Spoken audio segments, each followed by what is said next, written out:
안녕하세요. 난 예뻐순입니다. 오늘은 신명기 10장을 함께 묵상하겠습니다. 살다 보면 그런 순간이 있습니다.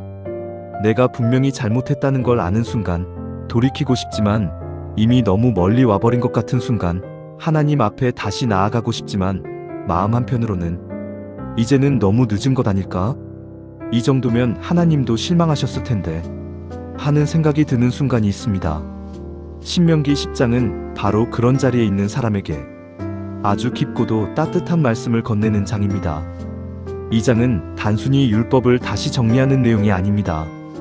이 장은 깨진 관계를 하나님께서 다시 이어가시는 장면이고, 실패한 백성을 향해 하나님이 여전히 길을 열어두신다는 사실을 보여주는 말씀입니다. 이스라엘 백성은 금송아지 사건으로 하나님 앞에 아주 큰 죄를 범했습니다. 모세가 산 위에서 하나님께 율법을 받는 동안 백성은 기다리지 못하고 눈에 보이는 우상을 만들었습니다. 하나님을 믿는다고 하면서도 정작 하나님보다 자기 불안, 자기 조급함, 자기 방식에 더 쉽게 끌려갔던 것입니다. 그 결과 언약은 깨진 것처럼 보였습니다. 모세가 돌판을 깨뜨린 장면은 단순한 분노의 표현이 아니라 이스라엘이 하나님과의 약속을 스스로 깨뜨렸다는 상징이기도 했습니다. 그런데 신명기 10장에서 하나님은 놀랍게도 이렇게 말씀하십니다. 다시 돌판두를 만들라고 하십니다. 그리고 그 위에 처음과 같은 말씀을 다시 기록해 주십니다. 이 장면은 참 중요합니다. 하나님은 죄를 가볍게 넘기시는 분이 아니십니다. 그러나 동시에 회복의 길을 닫아버리시는 분도 아니십니다. 우리가 깬 것을 하나님이 다시 이어주십니다. 우리가 무너뜨린 자리에서 하나님이 다시 시작하게 하십니다. 오늘 이 말씀을 통해 하나님이 정말 원하시는 것이 무엇인지, 그리고 그 뜻이 오늘 우리의 삶과 어떤 관련이 있는지 차분히 함께 묵상해 보겠습니다. 하나님은 깨진 것을 다시 쓰게 하시는 분이십니다. 신명기 10장의 시작은 두 번째 돌판 이야기로 시작됩니다. 처음 돌판은 깨졌습니다. 이스라엘의 죄 때문이었습니다. 백성은 하나님과의 언약을 저버렸고 그 언약의 상징인 돌판도 깨졌습니다. 그런데 하나님은 끝이라고 말씀하지 않으셨습니다. 다시 만들어 오라고 하셨습니다. 그리고 처음과 같은 말씀을 다시 새겨주셨습니다. 여기서 우리가 붙들어야 할 핵심이 있습니다. 하나님은 기준을 낮추지 않으셨습니다. 죄를 죄 아닌 것으로 덮으신 것도 아닙니다. 하지만 관계를 포기하지 않으셨습니다. 이것이 은혜입니다. 은혜는 죄를 대충 넘어가는 것이 아니라 죄로 인해 끊어진 자리에서도 다시 돌아올 길을 열어두시는 하나님의 마음입니다. 우리의 삶도 그렇습니다. 우리는 생각보다 자주 무너집니다. 같은 실수를 반복하기도 하고, 기도하겠다고 해놓고 또 멀어지기도 하고, 믿음으로 살겠다고 해놓고 현실 앞에서 쉽게 흔들리기도 합니다. 그래서 어느 순간 나는 이미 너무 많이 어긋났다. 이제는 다시 시작하기 어렵다. 하나님도 나를 지치게 보시지 않을까? 이런 생각을 하게 됩니다. 그런데 신명기 10장은 말합니다. 하나님은 다시 쓰게 하시는 분이십니다. 내가 깨뜨린 자리에서 끝이 나는 것이 아니라 하나님은 그 자리에서 다시 돌판을 준비하게 하십니다. 다시 올라오게 하십니다. 다시 말씀을 받게 하십니다. 이 장면은 우리에게 아주 큰 위로가 됩니다. 실패는 끝이 아닙니다. 죄책감도 끝이 아닙니다. 하나님 앞에서 가장 늦은 순간처럼 보이는 그때조차 하나님은 다시 시작할 수 있는 은혜를 남겨두십니다. 중요한 것은 내가 완벽했느냐가 아니라 다시 하나님께 올라가느냐입니다. 신앙은 한 번도 넘어지지 않는 삶이 아니라 넘어진 뒤에도 하나님께 다시 가는 삶입니다. 하나님은 멀리 계신 분이 아니라 함께 걸으시는 분이십니다. 신명기 10장에는 언약궤 이야기도 나옵니다. 돌판은 언약궤 안에 보관됩니다. 이 언약궤는 이스라엘과 함께 광야를 지나갑니다. 이것은 매우 상징적인 장면입니다. 하나님의 말씀은 박물관처럼 멀리 보관되는 것이 아닙니다. 광야 한복판을 지나는 백성과 함께 이동합니다. 하나님은 백성에게 내 말을 기억만 하라 하시는 분이 아니라 내가 너희와 함께 가고 있다는 것을 보여주시는 분이십니다. 우리 삶도 광야 같을 때가 많습니다. 앞이 잘 보이지 않을 때가 있습니다. 지금 하는 일이 맞는지, 지금 견디는 시간이 어떤 의미가 있는지, 왜 이렇게 마음이 메마른지 알 수 없는 날도 있습니다. 눈앞에 분명한 답은 없고 방향만 겨우 붙들고 가는 시간, 그 시간이 바로 광야의 시간입니다. 그런데 많은 사람은 광야에서는 하나님이 멀리 계시다고 생각합니다. 형통할 때는 하나님이 가까운 것 같고 막막할 때는 하나님이 안 보이는 것처럼 느껴집니다. 하지만 신명기 10장은 반대로 말합니다. 하나님은 목적지에서만 기다리시는 분이 아니라 광야 길 위를 함께 걸으시는 분이십니다. 언약궤가 백성과 함께 이동했다는 것은 하나님의 임재와 말씀이 삶의 현실과 분리되어 있지 않다는 뜻입니다. 하나님은 우리의 예배 시간에만 계시는 분이 아닙니다. 주일에만 만나고 다시 멀어지는 분이 아닙니다. 월요일의 피곤함 속에도 계시고, 화요일에 반복되는 업무 속에도 계시고, 수요일의 무기력 속에도 계시고, 목요일의 고민 속에도 계시고, 금요일의 지친 마음 속에도 함께 하시는 분이십니다. 그래서 믿음은 삶과 분리된 종교 행위가 아니라 하루를 살아가는 방식이 됩니다. 오늘 내가 광야 같은 시간을 지나고 있다면 가장 먼저 기억해야 할 것은 왜 이렇게 힘든가 보다. 하나님이 나와 함께 지나가고 계신다는 사실입니다. 하나님이 정말 원하시는 것은 무엇입니까? 신명기 10장에서 가장 중심이 되는 구절은 아마도 이 말씀일 것입니다. 이스라엘아, 네 하나님 여호와께서 내게 요구하시는 것이 무엇이냐? 그리고 이어서 여호와를 경외하고 그의 모든 도를 행하고 그를 사랑하며 마음과 뜻을 다하여 섬기라고 말씀합니다. 이 구절은 매우 중요합니다. 왜냐하면 많은 사람이 신앙을 오해하기 때문입니다. 우리는 종종 신앙을 해야 할 일들의 목록처럼 받아들입니다. 예배 드려야 하고, 기도해야 하고, 말씀 읽어야 하고, 바르게 살아야 하고, 실수하면 안 될 것 같고, 항상 흔들리지 않아야 할 것 같습니다. 물론 이런 요소들은 중요합니다. 하지만 신명기 10장은 그보다 먼저 하나님이 정말 원하시는 중심을 보여줍니다. 하나님은 먼저 마음의 방향을 보십니다. 하나님을 경외한다는 것은 그분을 두려워만 한다는 뜻이 아닙니다. 내 인생의 중심 자리에 하나님을 하나님으로 모신다는 뜻입니다. 하나님을 사랑한다는 것은 감정적으로 뜨거운 순간만 말하는 것이 아닙니다. 하나님이 내 삶의 우선순위가 되시는 상태를 의미합니다. 하나님의 길을 행한다는 것은 종교적 외형을 갖추는 데서 끝나는 것이 아니라 하나님의 성품이 내 삶의 태도로 나타나는 것입니다. 그리고 마음과 뜻을 다해 섬긴다는 것은 하나님을 대충 대하지 않는 것입니다. 형식만 남은 믿음이 아니라 내 존재 전체가 하나님께 향하는 것입니다. 정리하면 하나님이 우리에게 원하시는 것은 단지 종교적 모양이 아닙니다. 하나님은 하나님을 하나님으로 모시는 마음, 그분을 사랑하는 중심, 그분의 길을 따르려는 삶의 방향을 원하십니다. 이 말씀은 우리를 부담으로 몰아넣기보다 오히려 신앙의 본질로 돌아가게 합니다.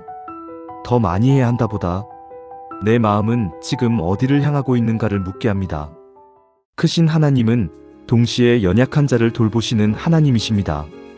신명기 10장은 하나님을 신 중의 신, 주 중의 주, 크고 능하시며 두려우신 하나님으로 선포합니다. 이 표현은 하나님의 절대적인 크심을 보여줍니다. 하나님은 세상의 수많은 권력과 비교할 수 없는 분이십니다. 하늘과 땅이 다 그분의 것입니다. 그 어떤 존재도 하나님과 견줄 수 없습니다. 그런데 놀라운 것은 이렇게 하나님의 위대함을 말한 직후에 성경이 곧바로 무엇을 말하느냐입니다. 하나님은 고아와 과부를 위하여 정의를 행하시며 나그네를 사랑하여 그에게 떡과 옷을 주시는 분이라고 말합니다. 이 연결은 매우 중요합니다. 하나님이 크시다는 것은 단지 힘이 세시다는 뜻이 아닙니다. 하나님의 위대함은 연약한 자를 외면하지 않는 데서 드러납니다. 세상은 보통 강한 자 중심으로 움직입니다. 힘 있는 사람, 가진 사람, 영향력 있는 사람이 더 쉽게 주목받고 더 빨리 보호받습니다. 하지만 하나님은 다르십니다. 하나님은 연약한 사람을 보십니다. 혼자 남은 사람을 보십니다. 기댈 곳 없는 사람을 보십니다. 낯선 땅에서 불안하게 서 있는 사람을 보십니다. 이것은 오늘 우리에게도 중요한 묵상 포인트를 줍니다. 내가 하나님을 믿는다고 하면서도 내 시선은 어디를 향하고 있는가? 나는 성공한 사람에게는 민감하지만 지친 사람에게는 둔감하지 않은가? 강한 사람의 말에는 귀를 기울이면서 연약한 사람의 침묵은 지나치고 있지 않은가? 하나님을 닮는다는 것은 단지 종교 언어를 익히는 것이 아니라 하나님이 마음 쓰시는 곳에 나도 마음 쓰는 것입니다. 그것이 사랑이고, 그것이 정의이고, 그것이 살아있는 믿음입니다. 겉모습이 아니라 마음이 잘려야 합니다. 신명기 10장에서 매우 강하게 다가오는 표현이 있습니다. 그러므로 너희는 마음에 할례를 행하고 다시는 목을 곧게 하지 말라. 이 말씀은 외적인 표시보다 내면의 변화가 더 중요하다는 뜻입니다. 할례는 이스라엘에게 언약의 표징이었습니다. 하지만 하나님은 단지 겉에 남는 표식이 아니라 마음이 바뀌어야 한다고 말씀하십니다. 마음의 할례란 무엇일까요? 굳어진 마음을 잘라내는 것입니다. 고집을 내려놓는 것입니다. 하나님보다 내 생각을 더 붙들고 있는 완고함을 꺾는 것입니다. 말씀을 들어도 움직이지 않는 무감각함을 벗어내는 것입니다. 신앙생활을 오래 하다 보면 겉모습은 남고 마음은 굳어질 수 있습니다. 예배는 드리지만 감동은 없고, 기도는 하지만 진심은 메말라 있고, 말씀은 듣지만 실제 삶은 잘 변하지 않고, 입술로는 하나님을 말하지만 정작 결정의 순간에는 내 계산이 더 앞설 수 있습니다. 그럴 때 하나님은 더 많은 종교 행위를 먼저 요구하시는 것이 아니라 마음이 다시 살아나야 한다고 말씀하십니다. 어쩌면 오늘 우리에게 가장 필요한 회복은 환경 변화보다도 마음의 회복일 수 있습니다. 마음이 굳어 있으면 좋은 말씀도 스쳐 지나갑니다. 마음이 닫혀 있으면 은혜도 들어오지 못합니다. 마음이 교만하면 하나님의 인도보다 내 판단이 더 크게 들립니다. 그래서 신명기 10장은 우리의 신앙을 아주 본질적으로 흔듭니다. 내가 종교적인 사람인가가 아니라 내 마음이 하나님 앞에 열려 있는가를 묻습니다. 하나님이 원하시는 신앙은 삶으로 나타납니다. 신명기 10장은 하나님 사랑, 경외, 순종, 마음의 변화, 정의와 긍휼을 함께 묻고 있습니다. 이것은 아주 중요합니다. 왜냐하면 성경이 말하는 신앙은 머리로만 믿는 신앙이 아니기 때문입니다. 하나님을 사랑한다면 그 사랑은 삶으로 드러나야 합니다. 하나님을 경외한다면 그 경외는 선택의 순간에 나타나야 합니다. 마음이 바뀌었다면 그 변화는 관계 속에서 보이기 시작해야 합니다. 예를 들어 하나님을 경외하는 사람은 눈앞의 이익보다 옳음을 더 무겁게 여깁니다. 하나님을 사랑하는 사람은 감정이 좋을 때만이 아니라 힘들 때도 하나님을 놓지 않으려 합니다. 마음의 할례를 경험한 사람은 예전처럼 쉽게 교만해지지 않고 남을 무시하지 않으며 하나님의 시선으로 사람을 보기 시작합니다. 신앙은 결국 삶의 결을 바꾸는 힘입니다. 말의 톤을 바꾸고, 사람을 대하는 태도를 바꾸고, 혼자 있을 때의 기준을 바꾸고, 무너졌을 때 다시 일어나는 방향을 바꾸는 것입니다. 그래서 묵상은 정보 습득이 아니라 삶의 방향 전환이어야 합니다. 오늘 신명기 10장을 읽으며 우리는 단지 내용을 아는 데서 멈추지 말아야 합니다. 하나님이 정말 원하시는 것이 무엇인지 알았다면 이제 내 삶의 어디를 바꿔야 할지 물어야 합니다. 신명기 10장을 통해 오늘 우리에게 주시는 메시지는 분명합니다. 첫째, 하나님은 우리가 깨뜨린 자리에서도 다시 시작하게 하십니다. 둘째, 하나님은 멀리 계신 분이 아니라 광야를 함께 지나가시는 분이십니다. 셋째, 하나님은 외적인 형식보다 하나님을 사랑하는 마음과 순종의 방향을 원하십니다. 넷째, 하나님을 아는 사람은 연약한 사람을 향한 시선을 닮아가야 합니다. 다섯째, 진짜 변화는 겉이 아니라 마음에서 시작됩니다. 이 말씀을 오늘 우리의 삶에 가져오면 이렇게 질문해 볼 수 있습니다. 나는 지금 하나님 앞에서 다시 시작해야 할 부분이 무엇인가? 나는 지금 광야 같은 시간을 지나며 하나님이 멀다고 오해하고 있지는 않은가? 나는 신앙의 모양은 갖추고 있지만 마음은 굳어 있지 않은가? 나는 하나님을 사랑한다고 말하면서도 실제 삶에서는 내 뜻만 고집하고 있지 않은가? 나는 연약한 사람을 향한 하나님의 마음을 닮아가고 있는가? 신명기 10장은 우리에게 무거운 정죄를 던지는 장이 아니라 본질로 돌아오라고 부르는 장입니다.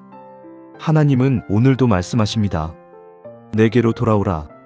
다시 시작하라. 마음을 열어라. 그리고 나를 사랑하라. 사랑하는 여러분, 신앙은 완벽한 사람이 되는 일이 아닙니다. 신앙은 하나님 없이도 괜찮은 척 살아가는 삶을 멈추고 다시 하나님께 마음을 여는 일입니다.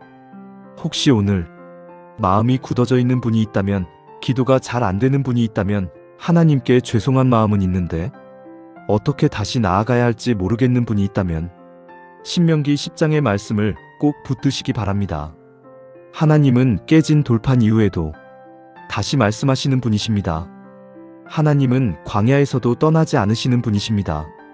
하나님은 우리의 겉모습보다 지금 이 순간 하나님께 돌아오려는 마음을 보시는 분이십니다.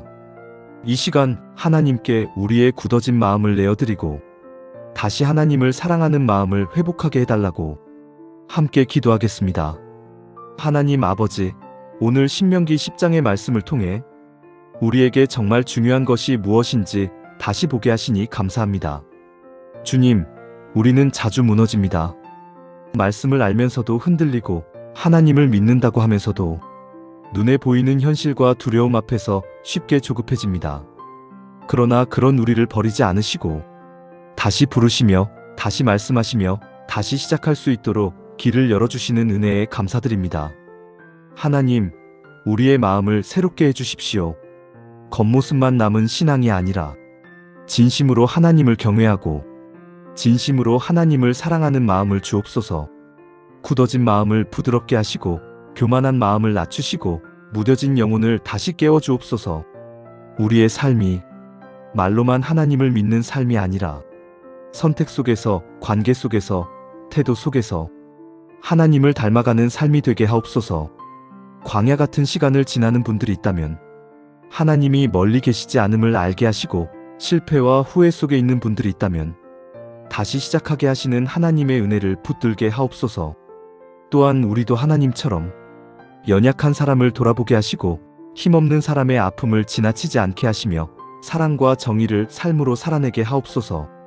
오늘도 하나님이 우리에게 원하시는 것이 형식이 아니라 마음이라는 사실을 잊지 않게 하시고 우리의 마음이 늘 하나님께 향하게 하옵소서. 예수님의 이름으로 기도드립니다. 아멘. 오늘 신명기 10장 묵상이 여러분의 마음에 작은 울림으로 남았기를 바랍니다. 하나님은 우리가 실패한 자리에서도 다시 시작하게 하시는 분이십니다. 그리고 하나님이 정말 원하시는 것은 완벽한 겉모습이 아니라 하나님을 사랑하는 중심이라는 사실을 오늘 꼭 기억하셨으면 좋겠습니다. 이 영상이 마음에 남으셨다면 구독과 좋아요로 함께 해주세요. 난 예뻐수는 앞으로도 말씀을 이해하고 삶에 연결할 수 있는 묵상 콘텐츠로 여러분과 함께 하겠습니다. 오늘도 말씀 안에서 조금 더 단단해지고 조금 더 부드러워지고 조금 더 하나님께 가까워지는 하루가 되시길 바랍니다. 감사합니다.